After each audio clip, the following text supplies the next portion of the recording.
Olá, bom dia, minhas amigas, meus amigos. É segunda-feira fria aqui em São Paulo.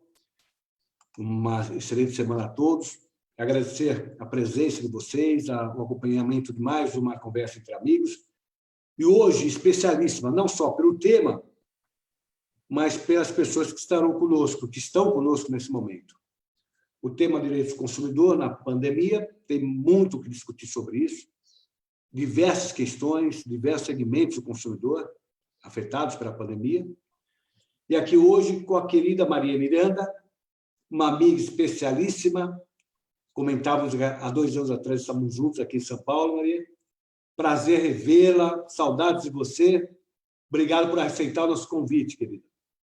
Muito obrigada, eu que agradeço, um prazer imenso estar com vocês. Como bem disse, há 2 anos atrás estávamos aí em São Paulo, já organizando aquela conferência maravilhosa que aconteceu em setembro, e que até hoje eu não tenho nem como te agradecer toda aquela receptividade sua e do Marco Antônio.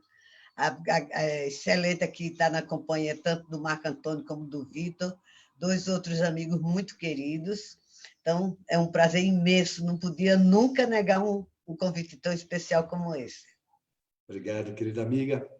O Vitor Hugo, advogado também, diretor, secretário-geral, né, da Associação Brasileira do Consumidor, a Associação Brasileira do Consumidor, Abracom, é isso? Brasilcom. Brasilcom. Instituto Brasileiro de Política e Direito do Consumidor, né? Brasilcom. Que foi criada pelo Herman Benjamin, foi isso? Eu lembro, quando estava tramitando o CDC, naquela época do Congresso, o Benjamin era um promotor aqui em São Paulo, muito amigo.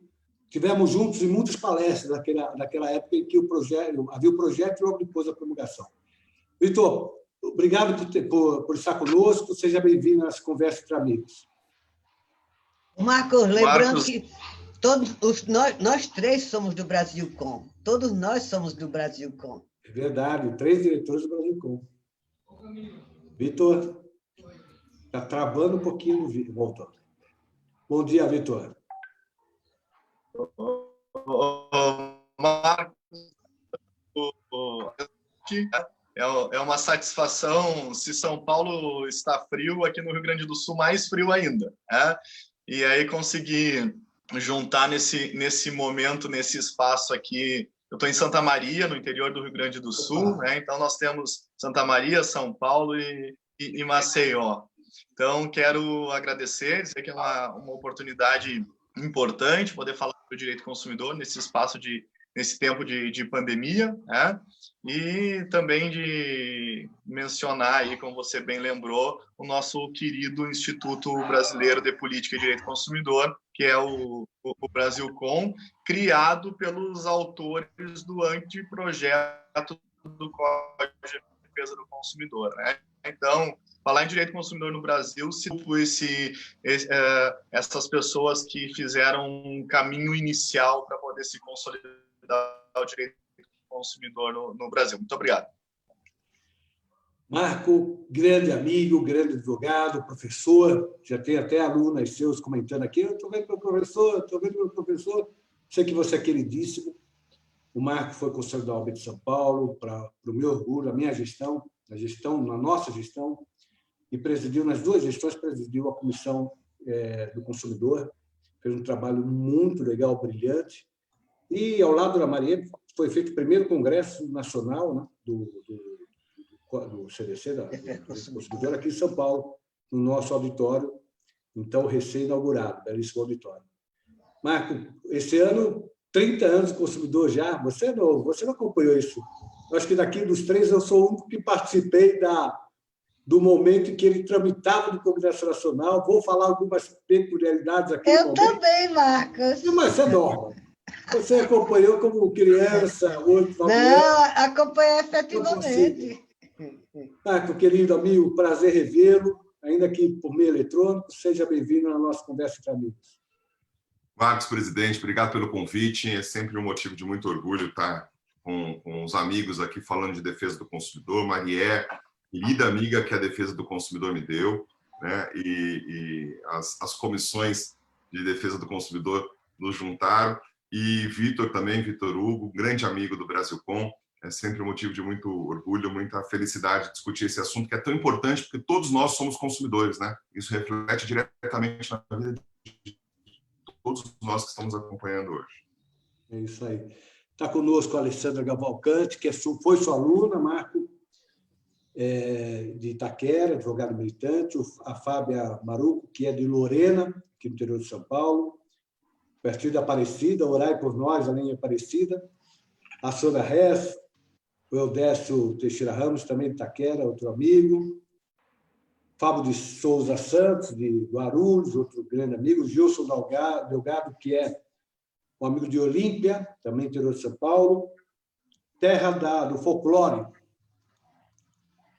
Centro Nacional do Folclore, tem festas belíssimas em Olímpia. E eu tenho a honra de ser cidadão de Olímpia. Cláudio Peron, amigo aqui, o João Milani Veiga, que é de Araraquara. Maria, começando com você, contextualizando um pouquinho, esse ano nós fazemos 30 anos do Código de Defesa do Consumidor. Né? 30 anos do Código de Defesa do Consumidor. Não há dúvida de que houve muitos avanços. Com certeza, muitos avanços. Esses avanços estão sendo desafiados nesse momento por conta da pandemia, por conta da fragilidade das empresas, fragilidade efetiva das empresas, da própria economia. Como é que está, nas linhas gerais, esse momento para o CDC, para os direitos do consumidor em relação à pandemia? Nós que vivemos o antes do Código, antes da existência do Código, nós sentimos esses avanços. Foram avanços fundamentais para eu digo que interferiu até na cultura do brasileiro, né? Na postura do brasileiro em vários aspectos. E hoje, não só em função da pandemia, mas em função dos interesses econômicos do país, nós vivemos num país capitalista e onde, principalmente nos últimos anos, 2 anos, temos sentido que isso tem sido revertido muito no sentido do prejuízo do consumidor em favor da economia e do mercado, principalmente em ações governamentais. Isso tem tido um certo retrocesso, porque a pressão do mercado junto aos nossos parlamentares e ao nosso poder executivo tem sido muito grande para trazer um retrocesso aos direitos alcançados do consumidor. Inclusive, hoje, nós precisamos até avançar mais nesses direitos. Uma atualização no Código de Defesa do Consumidor, que é uma das coisas que nós tínhamos tentado na Câmara, através do PL 3515, o 3415 e outros PLs importantes, que, na época, quando o Código foi promulgado, não existia o comércio eletrônico e outras coisas que vieram após. Então, hoje, há uma necessidade de uma atualização do Código. É importantíssimo. Só que nós sentimos isso, sentimos um contra-interesse muito grande dos parlamentares e do mercado e do próprio Poder Executivo. Tem sido uma luta. Eu digo até que, se hoje nós fôssemos levar o Código de Defesa do Consumidor para a Câmara para ser votado, ele hoje não seria mais votado da forma como foi, como um código que ainda é um dos melhores do mundo, né? Aliás, quando a própria tramitação dele, logo depois da Constituição em 88, Vitor não acompanhou isso. A Constituição de 88, você sabe, no ato das disposições transitórias, determinou que em 180 dias, se eu não me engano, exatamente, fosse promulgado o Código do Consumidor. Exatamente. Demorou muito a tramitação dele, acabou sendo aprovado em 90, 2 anos depois da Constituição, 1 ano e meio após o prazo que a Constituição lhe deu. E ainda no próprio tramitação houve muita discussão. E a ponto, aliás, um dos relatores do Código exatamente foi o deputado federal Geraldo Alckmin. O Geraldo foi um dos relatores do Alckmin, estará conosco amanhã, para participar da live amanhã, o ex-governador Geraldo Alckmin. Eu lembro que, em um determinado momento, houve um debate na tentativa de aprovar, porque o Código, os projetos de Código, têm uma tramitação especial no Congresso.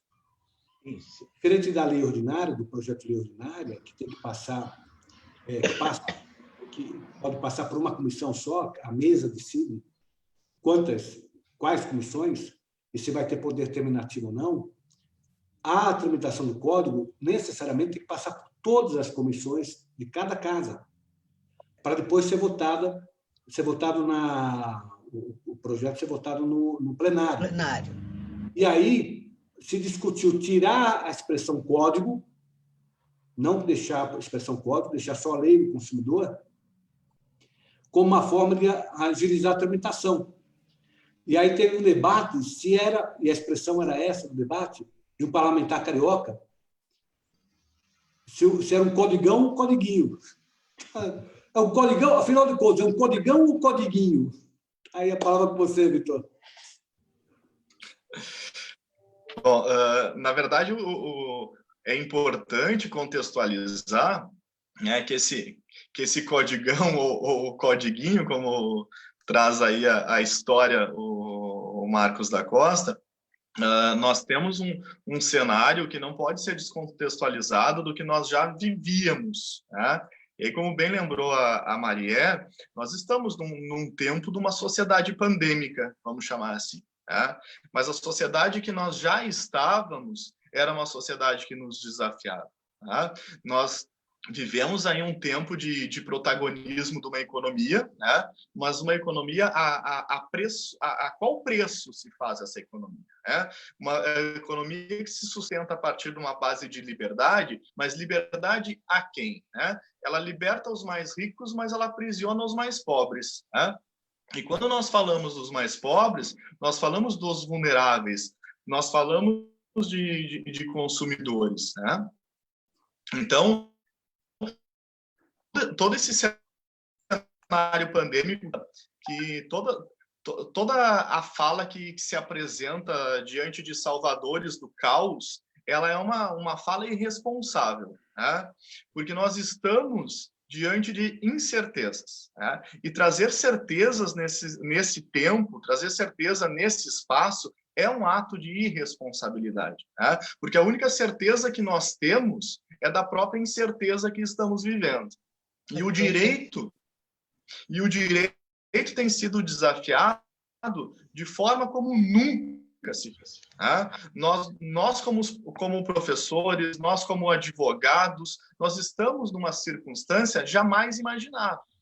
E aí, dentro desse contexto, que é o direito do consumidor, o direito do consumidor talvez seja, né, uma das áreas que mais sofre, que mais está sendo desafiada nesse contexto. Isso começou logo no início, porque quando nós falamos de área jurídica, a primeira questão levantada diante da pandemia foi o preço dos equipamentos a serem utilizados diante da pandemia, o aumento abusivo no álcool em gel, o aumento dos kits de máscara, né? Então, nós começamos já a trabalhar a pandemia pela ótica do direito do consumidor. E, a partir disso, surgem vários outros contextos, né? A Maria bem lembrou a questão do superendividamento, e aí uma questão que me assusta, uma questão que me preocupa, Marcos, é que essa situação de pandemia nos criou um status de urgência, né?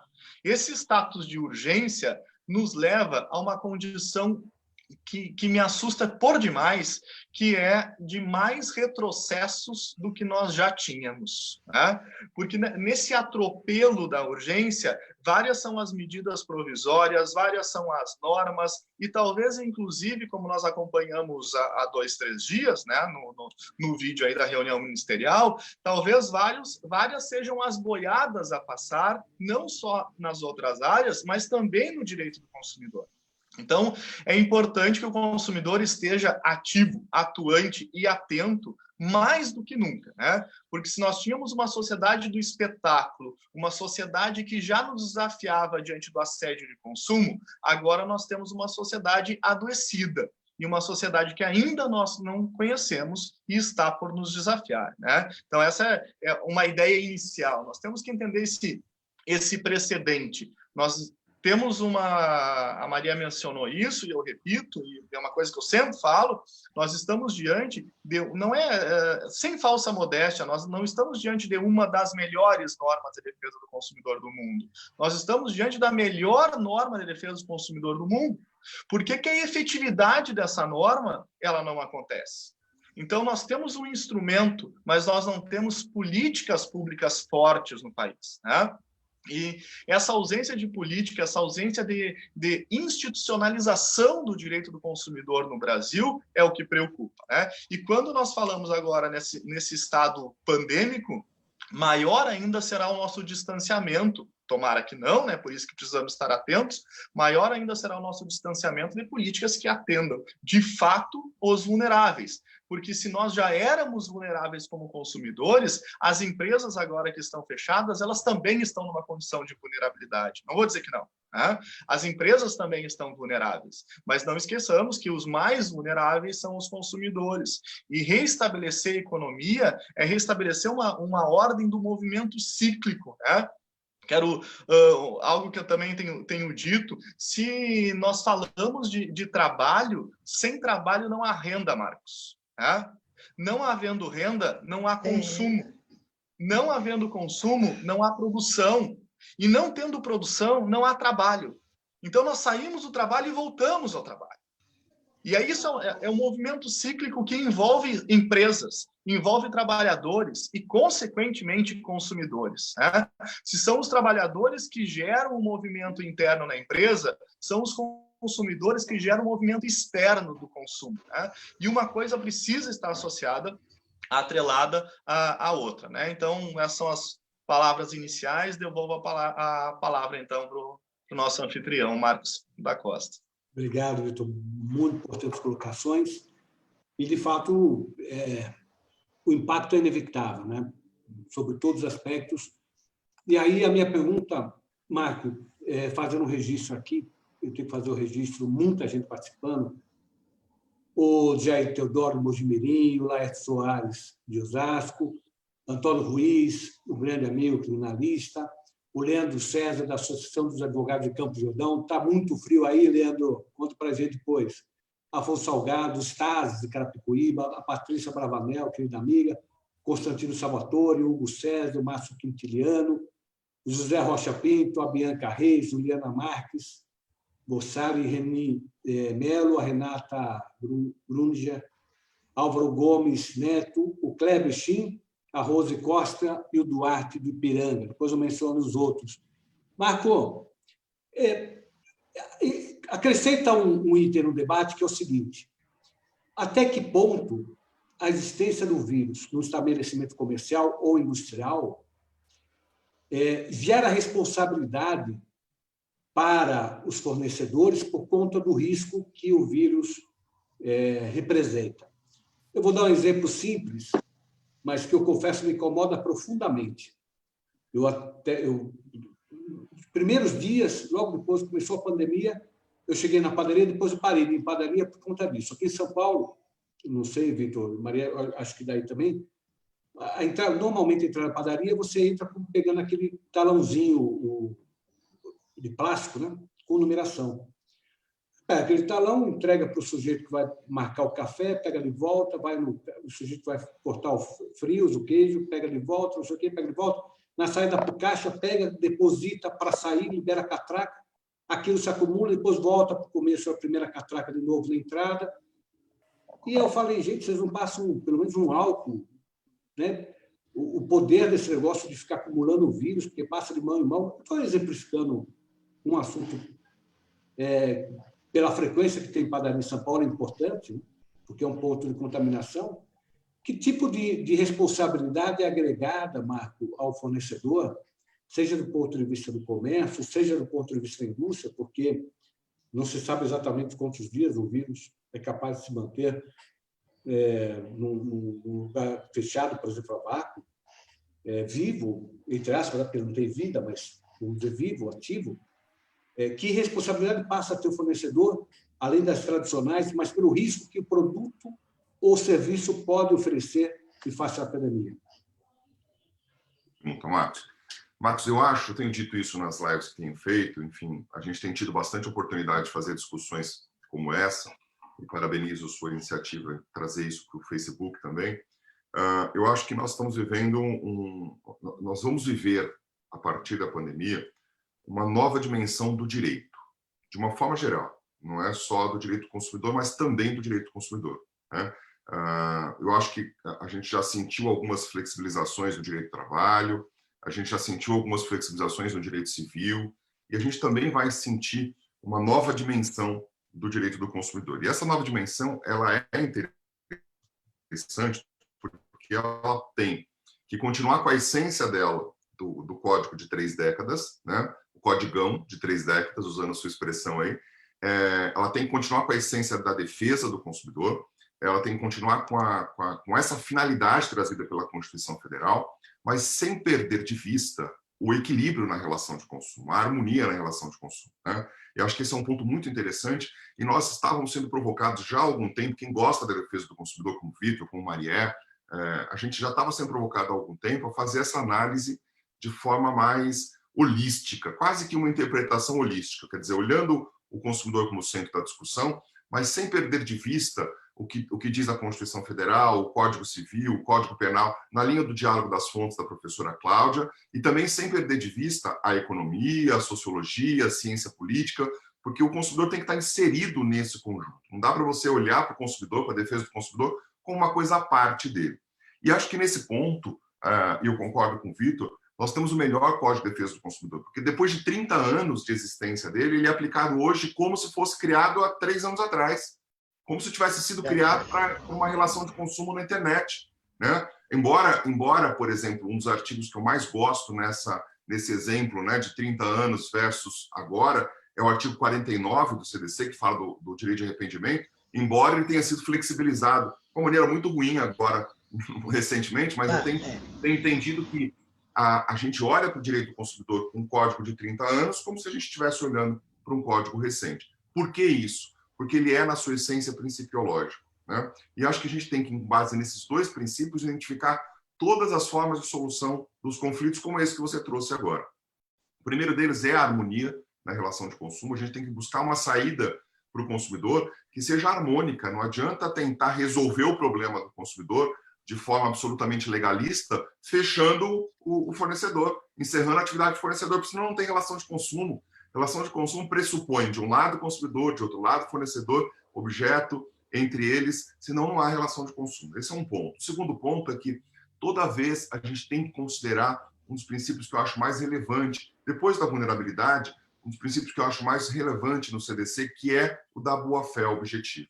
Se, de fato, as partes estão agindo com boa-fé, o direito tem que ser, de alguma forma, tem que compor aquele conflito e não pôr fogo nele, não jogar querosene, não incendiar o conflito. Nessa linha, eu acho que todo mundo está se reinventando e o fornecedor precisa se reinventar rápido. Esse exemplo que você deu é o exemplo de um fornecedor que não entendeu a gravidade do momento pelo qual nós passamos hoje. E ele precisa se reinventar rápido, porque ele vai responder por isso, tanto com a saúde dos seus próprios servidores, funcionários, colaboradores, quanto com a saúde dos seus consumidores. Eu acho que talvez hoje, em 2 meses e meio de pandemia, o principal problema que eu enxergo não é efetivamente a aplicação do direito ou o rigor do direito do consumidor, é a falta de proatividade dos fornecedores. É a falta de proatividade do fornecedor em resolver o conflito, em encarar o conflito, como a gente vê nas mensalidades escolares. As escolas, ao invés de assumirem o papel de resolver o conflito, não, elas recuam e ficam esperando que alguém tome a decisão por elas. E a decisão que vão tomar por elas, ou pelos consumidores, nunca é a melhor se ela é tomada de forma linear, como algumas medidas judiciais que estão dando desconto de 30% para todos os alunos de forma linear, sem considerar o caso a caso. Então, acho que nós precisamos ter novas formas de solução para os novos problemas. Não dá para tratar os novos problemas com a forma de solução antiga. Maria, querida, nós estamos enfrentando nessa crise alguns segmentos sofrendo mais do que outros, né? E um dos segmentos que mais tem sofrido é o segmento do transporte aéreo. E o consumidor sofrendo impacto direto por conta da remarcação ou do simplesmente cancelamento de voos, e voos que muitas vezes representavam negócios ou que representavam férias planejadas há muito tempo. Fica a questão do direito do consumidor num ambiente desse, contaminado por uma pandemia, mas que não deixa de atingir os seus efeitos direitos importantes do consumidor. Inclusive, nós trabalhamos muito com essa questão do transporte aéreo na gestão, desde a gestão passada, sempre a favor dos consumidores, e não que estivéssemos contra as empresas aéreas, e hoje nós estamos vendo uma situação como nunca vivemos. Eu acho que as empresas aéreas, nesse contexto de pandemia, foram as mais prejudicadas, sem sombra de dúvida. Houve um prejuízo muito grande para as empresas aéreas. Contudo, também os consumidores, eles também tiveram muito prejuízo, né? E, inclusive, nós entramos nessas conversações junto à Senacom para amenizar essa situação, para a situação dos consumidores. Tentamos conversar com a Senacom no sentido da remarcação de passagem, para que não houvesse uma mudança tarifária, enfim. Inclusive, agora, estamos fazendo uma cartilha para orientar os consumidores, aí com a ajuda do nosso querido Vitor, Hugo também, é uma cartilha que está sendo feita pela Luciana Teniense, que é membro da nossa comissão, especialista nessa matéria de transporte aéreo, e com a ajuda aí do Vitor e de outros colegas, exatamente para trazer esclarecimentos aos consumidores de como se conduzir, como devem se orientar nessa questão da prestação de serviço das empresas aéreas, que tem sido um problema. Porque, primeiro, foi a nota técnica que saiu da Senacom, que ela trouxe a questão da remarcação sem a tarifa, sem a cobrança de atualização de tarifa, que foi uma sugestão nossa da Comissão Nacional do Consumidor, a questão do parcelamento, do ressarcimento desses valores de passagens compradas, que aí já está vindo outro problema, que está se cogitando no mercado um aumento muito grande sobre as passagens aéreas. Isso vai refletir nessa remarcação de passagem, como também no ressarcimento dos valores pagos em parcelas de 12 meses, que, no final, o meu receio é que o consumidor não seja o maior prejudicado, porque nós entendemos o prejuízo das empresas aéreas, nós entendemos, e nós estamos também do lado dela, que nós não queremos ficar sem empresas aéreas no Brasil. É importante o serviço das empresas aéreas no Brasil, inclusive há uma necessidade de uma ampliação da malha viária do Brasil, que nós já vimos discutindo antes, que a malha viária, principalmente do Norte-Nordeste, é muito carente, além de ser muito cara. Às vezes é até inviável comprar uma passagem, sair de Maceió para Manaus, ou Maceió, Rio Grande do Sul, às vezes se torna inviável pelo preço. Imagine pós-pandemia, que já está vindo uma proposta de aumento. Então, além dessa circunstância futura, que está tudo muito incerto, como bem disse o nosso amigo Vitor, é tudo muito incerto para o futuro. Nós estamos hoje trabalhando, temos que trabalhar com o agora mesmo, com as soluções imediatas, seja na parte de transporte aéreo, seja na parte de plano de saúde, enfim, todos os aspectos temos que trabalhar no agora, tentar solucionar o problema agora. Mas um dos problemas que eu vejo muito graves é exatamente essa situação futura, que agora, nesse momento, ninguém está comprando, praticamente ninguém está utilizando transporte aéreo. Mas nós não podemos também nos preocupar só com os consumidores. Temos que nos preocupar com as empresas aéreas, que nós precisamos delas. O mercado precisa do consumidor, o consumidor precisa do mercado. Um não pode viver sem o outro, né? A mesma coisa hoje está acontecendo também com a questão dos planos de saúde, essa estabilidade também, né?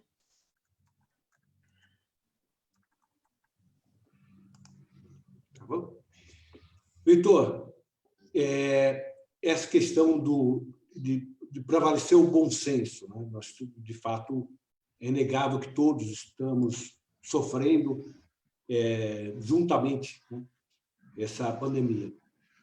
Eu só gostaria de... Max, me permite só falar sobre um ponto que eu, inclusive, ontem conversei com o Vitor. Tem uma questão que é muito, muito delicada, que são os brasileiros que estão no exterior. Tem muitos brasileiros no exterior, muitos. Nós, inclusive, tivemos um trabalho, estamos tendo, de tentar trazer esses brasileiros do exterior para o Brasil, junto aí com a ajuda do Ministério das Relações Exteriores, Ministério da Justiça e tal. Conseguimos até trazer alguns, só que ainda tem muitos. Aí uma das coisas que eu até perguntei ontem ao Vitor, e estava discutindo com o Vitor, existe um contrato de prestação de serviço entre a empresa aérea e o consumidor. Esse contrato, a base desse contrato é uma passagem de ida e volta à cidade de origem. Só que, neste momento, ele só cumpriu o contrato na viagem de ida e não cumpriu ainda o retorno. Então, muitos cidadãos estão fora do Brasil, às vezes é por uma circunstância do próprio país em que eles estão, que tem essa complicação da repatriação. Mas, em muitos casos, as empresas aéreas também deixaram essa situação ao critério do consumidor para se resolver junto à embaixada, junto aos órgãos daquele país que se encontram. Aí eu estava indagando com o Vitor, a minha discussão com o Vitor ontem, com a Luciana Ateniense, era exatamente esse aspecto. Não está havendo uma quebra de contrato, não teria a empresa aérea também a responsabilidade de trazer e de se movimentar e de regularizar esses trânsitos do retorno, seja de qualquer forma. Então, eu e o Vitor, nós ontem discutindo isso, eu, o Vitor e a Luciana. Essa é uma questão que, no meu entendimento, eu acho que a empresa aérea tem esse compromisso, para que não haja uma quebra de contrato e que depois não gere uma ação judicial por descumprimento do contrato, né? Então, eu acho que a empresa aérea teria, seja ela brasileira ou não, teria que ter o compromisso de cumprir o seu contrato de ida e volta do cumprimento daquele bilhete aéreo comprado. Vitor, nessa linha, eu acrescento mais um fato, né? Que é o chamado fato do príncipe.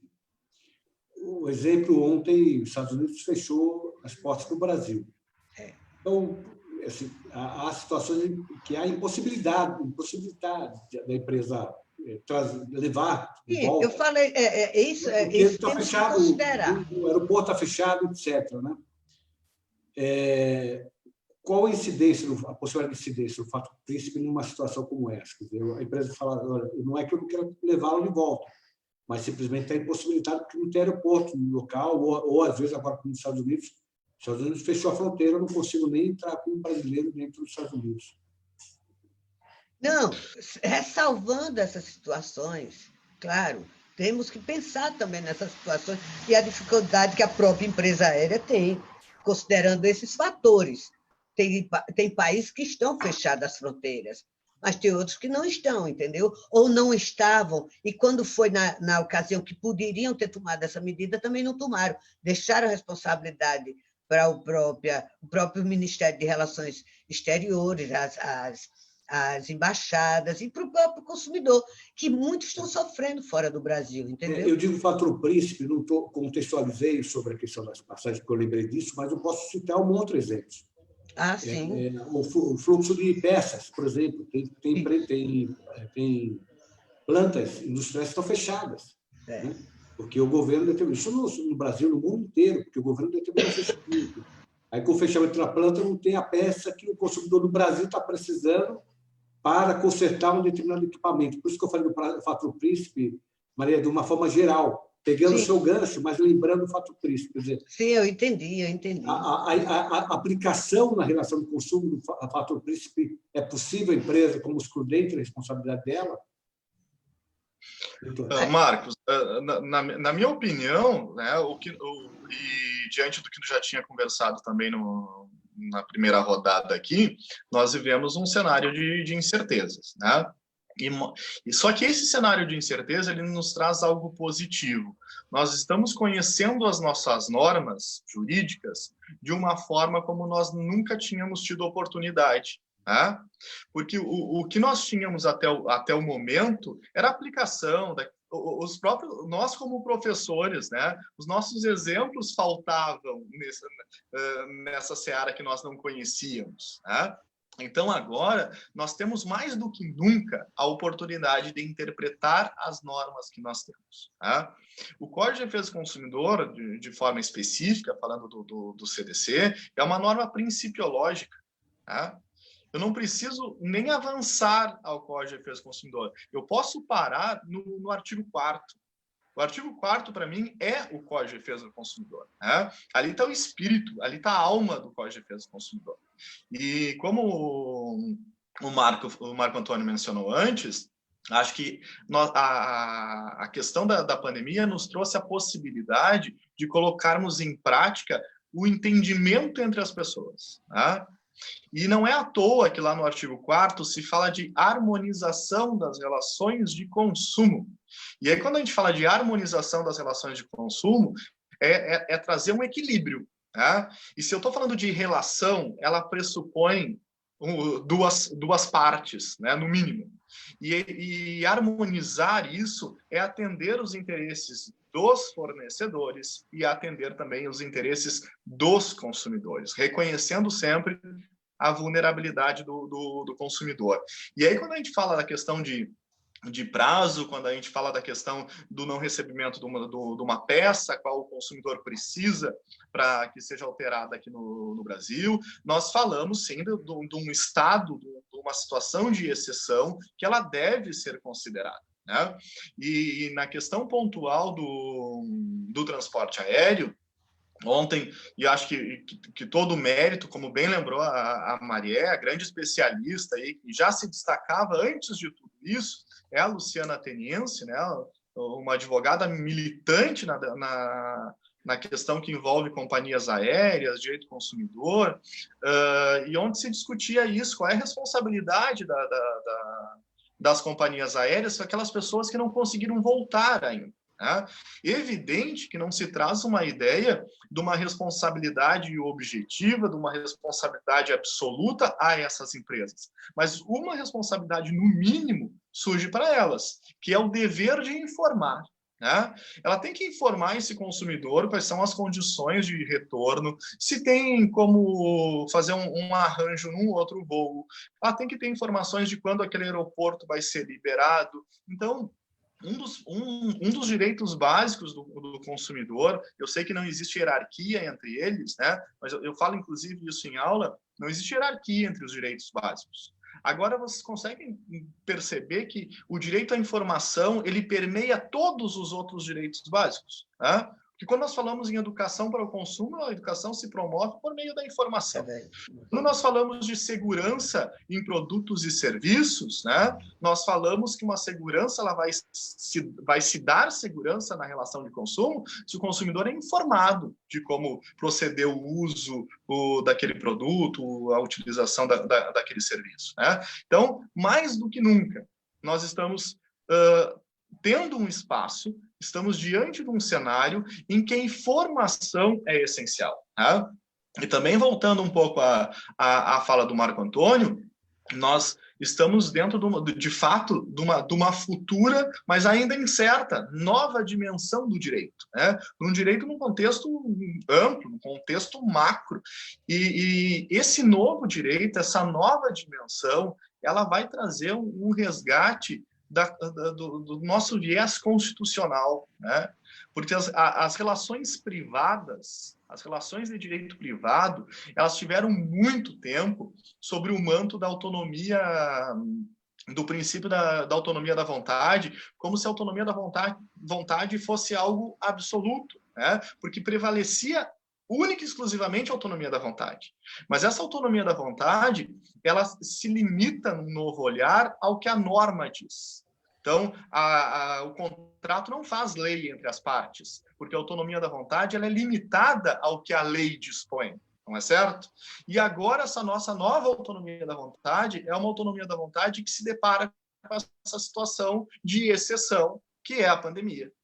E nossos códigos, E o Código de Defesa do Consumidor, ainda que seja uma norma principiológica, nós sempre afastamos, né? Porque se trata de uma relação de ordem privada, então tem ali uma relação entre as partes, né? Se preserva a ideia da autonomia da vontade, boa-fé, mas não podemos esquecer que acima do Código de Defesa do Consumidor nós temos a Constituição Federal, né? E a Constituição Federal ela vem como se trouxesse um manto protetivo em todas as relações e também nas relações privadas. E o que um dos aspectos positivos, então, e mencionei isso no início da fala, um dos aspectos positivos que a pandemia nos permite no viés jurídico é entendermos as normas que nós já temos, a possibilidade de interpretar as normas que temos. E essa interpretação, ela vem casada com o que a gente pode chamar de constitucionalização do direito privado. Né? Tem um livro que eu já achava ele sensacional, e ele fica extremamente oportuno para ser aplicado nesse espaço, que é um livro da professora Cláudia Lima Marques e do professor Bruno Miragem, né? Inclusive um livro premiado, e lá eles, o novo direito privado e a proteção dos vulneráveis. Né? Se existe um novo direito privado, que já se comentava no livro deles, né? Esse novo direito privado ele está no seu tempo. O tempo de se falar de um novo direito privado é agora. E esse novo direito privado ele passa necessariamente pela ideia de entendimento das pessoas. Nós já vínhamos há muito tempo falando nesses meios, nas novas formas de composição de conflito, nas novas normas de composição de litígio. Né? Nós nunca nós nunca vivenciamos um espaço que pode trazer muitos conflitos, como o espaço que nós estamos vivendo agora. Né? E na mesma proporção que nós temos um espaço de muito conflito, nós temos agora a oportunidade de testarmos todas as circunstâncias, operacionalizarmos instrumentos de entendimento entre as pessoas. Esse entendimento ele tem que nascer não no Poder Judiciário. Esse entendimento não pode nascer nem mesmo dentro dos próprios PROCONs. Tá? O entendimento entre as pessoas tem que nascer no Serviço de Atendimento ao Cliente, no SAC, no 0800. Tá? Como bem lembrou o Marco Antônio, as universidades e qualquer instituição, elas não podem esperar o conflito ser instaurado, elas não podem esperar isso ser judicializado. O sistema pandêmico já está criado, né? O sistema de crise já está criado. Então, a partir disso, é enorme, temos iniciativas, né? E essas iniciativas é o que vai proporcionar aí a harmonização das relações de consumo. E nessa linha dos conflitos que estão sendo apresentados, Marco, eu te pergunto em relação, em relação aos contratos, os planos de saúde, por exemplo. Né? Nós vemos agora algo excepcional, que são os governos municipais, estaduais, ameaçando intervir nos hospitais privados para fazer a reserva dos quartos de UTI. Há iniciativas que pretendem criar a fila única dos quartos de UTI, seja público ou privado. Você faz parte de uma fila e, independente de você ser associado àquele hospital, ter um plano de saúde beneficiado daquele hospital, você fazendo parte da fila, você vai ser o próximo e a primeira vaga que tiver disponível você vai utilizar. Ao mesmo que se compreende o ponto de vista humanitário, da necessidade de dar suporte a todo mundo, e no Brasil, pela Constituição, o serviço de saúde é universal. Todos têm direito ao serviço de saúde. É um dos poucos países do mundo que prevê a universalidade do serviço de saúde. Mas, ao lado disso, você tem os consumidores que pagam o plano de saúde para que, exatamente no momento de necessidade, possa usar daquele serviço, daquele hospital que ele tem custeado durante anos, para um momento como esse. Como é que fica, do ponto de vista do consumidor, esse conflito? Né? Há um direito a mais daquele que paga, que tem pago durante anos? Não há esse direito, sucumbe num momento como esse. Eu sou consumidor do plano de saúde, quero ser atendido, mas o plano de saúde não tem o quarto, que é outra questão. Eu vou chegar no hospital, não vai ter quarto para me atender. E eu, independente da questão do Estado, do poder público, a demanda é tão gigantesca que, eventualmente, para chegar no hospital, não tem mais quarto para atendimento. Né? é angustiante a palavra, né, Marcos? Você, de alguma forma, prevê no seu orçamento um valor que você vai destinar para a garantia da sua saúde, paga aquele plano de saúde durante anos, muitos utilizaram, outros nem utilizaram, e quando você vê uma situação como essa, um momento como esse, você vê que você pode, enfim, mesmo pagando o plano de saúde, entrar numa fila universal. Lógico que a gente sai do ambiente da visão individual e passa para o ambiente da visão coletiva com a Covid-19, né, com a pandemia.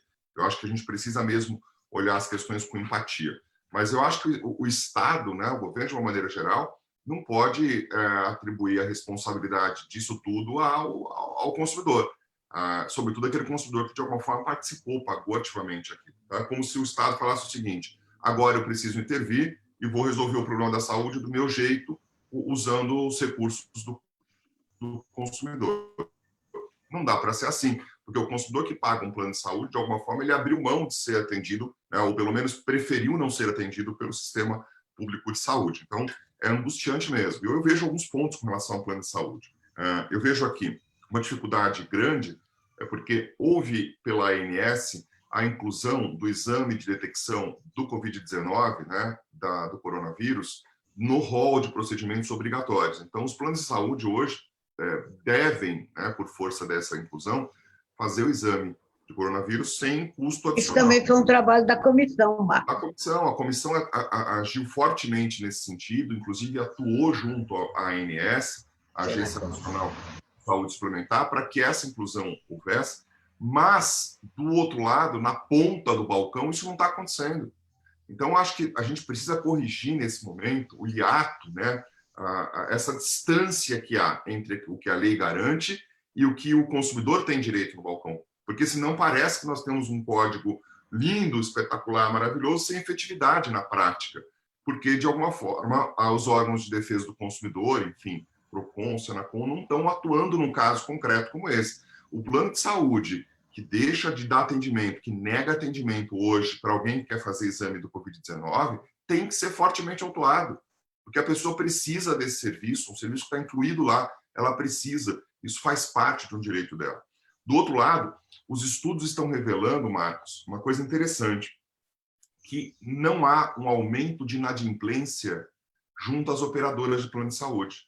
Não há. Há em todas as outras áreas das relações de consumo. O sujeito parou de pagar aluguel, parou de pagar escola, parou de pagar tudo, mas plano de saúde ele está pagando. Ele tem um receio muito grande de não cumprir o plano de saúde. E como não há um aumento de inadimplência, os estudos demonstram que não há, do outro lado, há uma diminuição de procedimentos eletivos. As pessoas não estão indo no hospital para fazer procedimento eletivo. Não estão fazendo exames, não. Ou seja, o plano de saúde está ganhando mais dinheiro numa situação como essa. Ele continua com as pessoas pagando normalmente e diminui os procedimentos eletivos. Pode ser que depois, quando volte ao normal, as pessoas vão procurar. Ninguém sabe o que pode ser. O Vitor começou a conversa falando isso, né? Só uma coisa que é certa é que tudo é incerto nesse processo. Então, hoje, os planos de saúde estão ganhando dinheiro, porque não há diminuição de inadimplência, há um nível de pagamento normalizado e há uma diminuição dos serviços eletivos. E a minha preocupação houve uma recomendação do Ministério Público Federal para a ANS, para que a ANS estudasse isso, implementasse enquanto agência reguladora, para que durante o período do coronavírus, seguindo a regra do decreto, né, que diz que até dezembro, durante esse período houvesse pelo menos a suspensão do pagamento. Então, as pessoas pudessem ficar sem pagar 1, 2, 3 meses ou até o final, até dezembro, para que elas pudessem se reorganizar. Isso está acontecendo em todas as áreas, né? Ou, no segundo momento, que essa inadimplência não pudesse gerar baixa do beneficiário, né? Não foi admitida a suspensão de pagamento, então as pessoas precisam continuar pagando.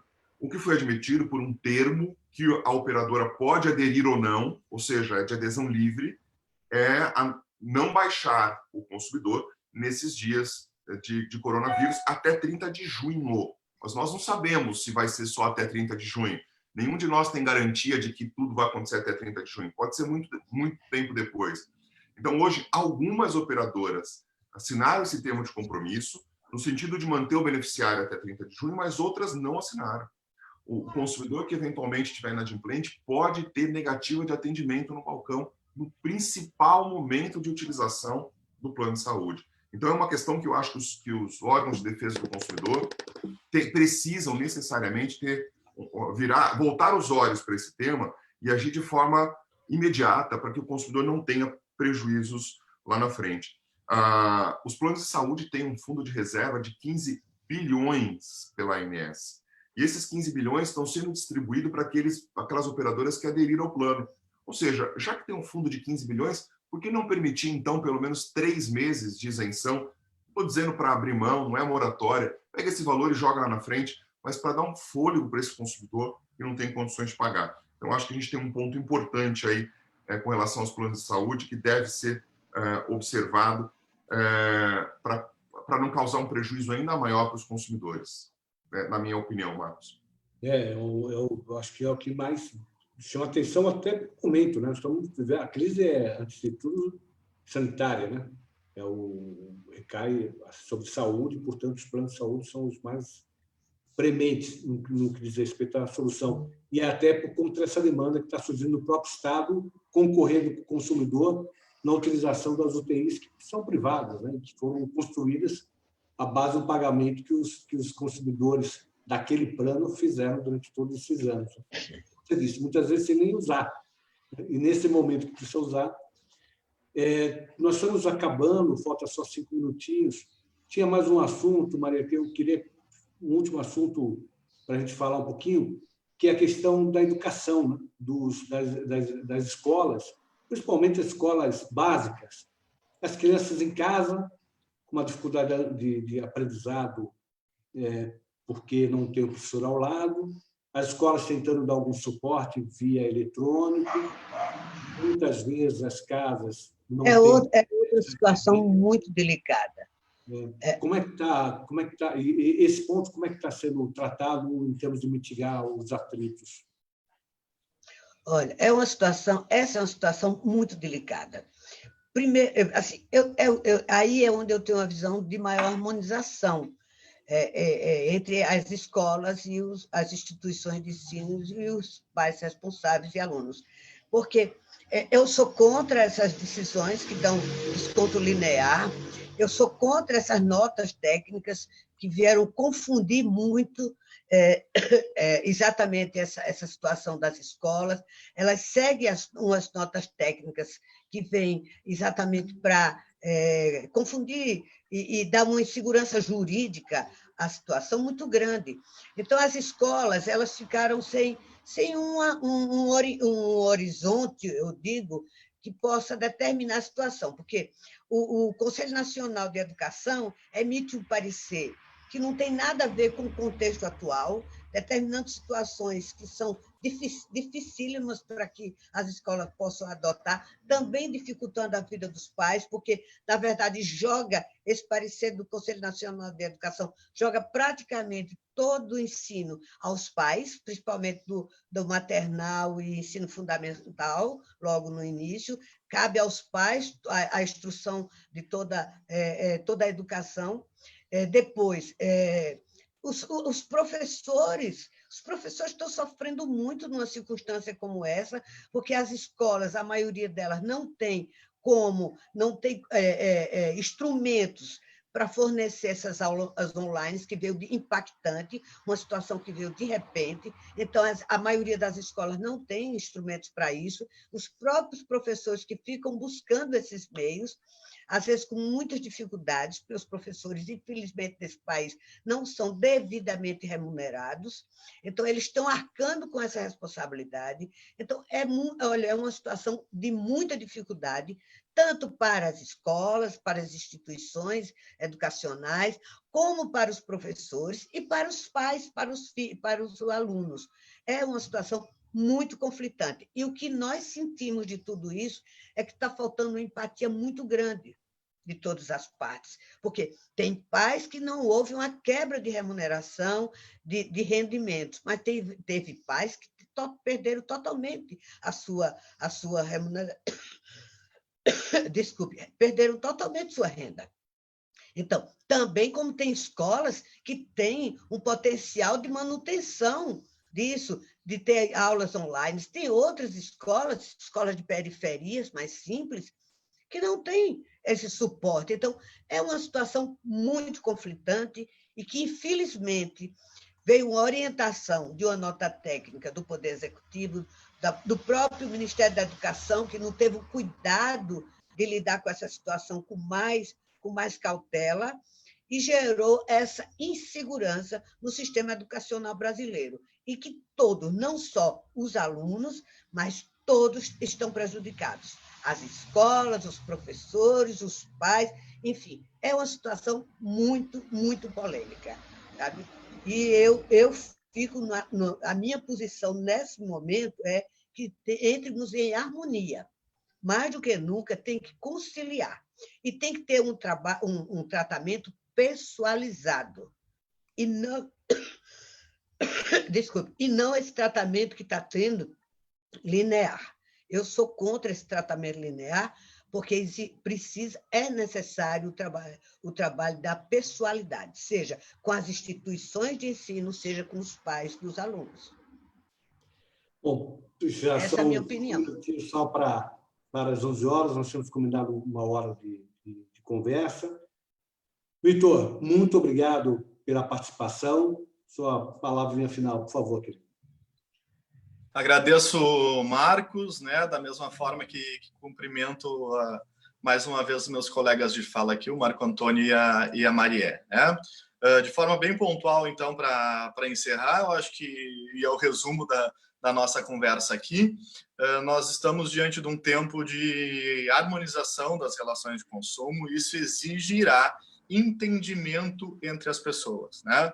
E algo que é importante é que o maior de todos os efeitos dessa sociedade pandêmica, o maior de todos os efeitos serão as consequências humanas, né? Então, é importante que nós sejamos e tenhamos um olhar humano, um olhar atento para tudo isso que estamos enfrentando, né? E não é diferente nas relações contratuais, nas relações que envolvem consumidores, porque nós temos aqui, antes de qualquer coisa, pessoas. Né? Muito obrigado mais uma vez, agradeço a participação e o convite.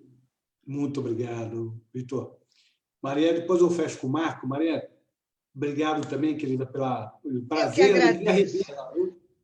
O prazer foi meu, muito grande. Você está no meu coração de uma forma muito especial e muito grata por tudo que você fez por mim e pela Comissão Nacional de Defesa do Consumidor do Conselho. Obrigado. Te agradeço sempre. Você vai estar sempre no meu coração. Um momento muito especial para mim hoje com vocês três, amigos queridos. Muito obrigada. Você porque é verdadeira. O desafio, viu? Está no meio de grandes professores. Muito grande. Marco, eu te passar, fazer o registro aqui das presenças da Rosa, Lia, Jéssica, tem uma série aqui de pessoas, deixa eu só tentar organizar. A Reni Melo, a Cida Prado, a Maria Medalha, a Álvaro Gomes Neto, de Andradina, o Sérgio Soares, do Batuba, a querida Rosa Ramos, Claudecir Passador, o nosso Grau, foi conselheiro conosco, Marco Antônio Marazzi, querido amigo de Piranga, a Paula Quinones, Paula, que é de Jundiaí, a Alessandra Calabrese Pinto, outra grande amiga, a Fernanda Nunes Barbosa, a Nessina Costa, Vanessa Blum. Marco, grato por ajudar a organizar esse encontro, grato por tudo. E a palavra final é com você, meu amigo. Marcos, eu fico muito feliz por você ter escolhido o tema da defesa do consumidor para os seus bate-papos. Eu tenho acompanhado, tem sido um sucesso incrível. Parabéns pela iniciativa. Fico feliz por ter Marié, querida amiga, Vitor, amigo também do Brasilcom, aqui conosco. Eu acho que o nosso grande desafio diante dessa pandemia, primeiro ponto importante, é saber que todos nós estamos passando pela mesma dificuldade. Não há alguém que está mais tranquilo, não há alguém que está fora do efeito da pandemia, todos nós somos parte do mesmo problema. Então, quando todo mundo é parte do mesmo problema, a solução tem que ser única, a gente tem que dar as mãos para resolver. E, a partir disso, dizer que talvez a gente consiga sair dessa pandemia com uma nova visão para solucionar os conflitos. Eu acho que nós, durante muito tempo, insistimos na judicialização, insistimos na litigância, ainda temos um espírito beligerante, né, de briga, conquistamos quando ganhamos um processo, mas não sabemos se ganhar ou perder é a melhor solução. Então, eu acho que o advogado precisa mudar a dinâmica de resolver os conflitos na cabeça dele. Na linha dos coaches, eu diria que a gente tem que mudar o mindset. A gente tem que olhar hoje para entender como a gente consegue mediar. A mediação, a arbitragem como meio de solução de conflito, a conciliação deve agora ser trazida à nossa convivência, porque isso vai custar mais barato, vai ser mais rápido, vai ser mais eficaz e vai efetivamente resolver os nossos problemas. Tomara que a gente saia melhor desse efeito da pandemia do que a gente entrou e tomara que a gente consiga viver essa expressão que eu nem tenho gostado mais de falar, um novo normal, né? Mas a gente consiga viver esse novo normal de uma maneira diferente, que a gente consiga evoluir com esse processo. Obrigado, viu, Marcos, pelo convite e parabéns pela realização dos eventos. Obrigado, Marco, Marié, Vitor. Obrigado a aqueles que puderam estar conosco hoje. Eu quero, mais uma vez, lembrar que amanhã, às 10 horas, teremos o ex-governador Geraldo Alckmin, que estará conosco conversando sobre os efeitos da pandemia, efeitos sociais, econômicos, especialmente sanitários. Ele que é médico. Na quarta-feira, às 10 horas, teremos o tema violência contra a mulher, outra questão relevantíssima, porque, infelizmente, os números mostram o crescimento proporcional à pandemia em si, crescimento enorme. E às 17 horas nós teremos uma discussão com 2 cientistas políticos e uma jornalista sobre o momento atual do país.